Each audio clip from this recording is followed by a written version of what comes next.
Ay mga ka-3 wheels oh. Meron ako nakikita dito na usok oh. Parang may wildfire na naman dito oh. Yan sa may pagsangan yan naman, pagsangan. Ayun, nakita ko may naapoy dun eh. Yun, kapal ang usok na oh.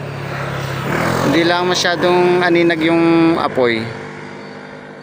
Pero may apoy yan, ayun oh. Nakakapagtaka lang, saan kaya nanggagaling yung apoy? Yan oh.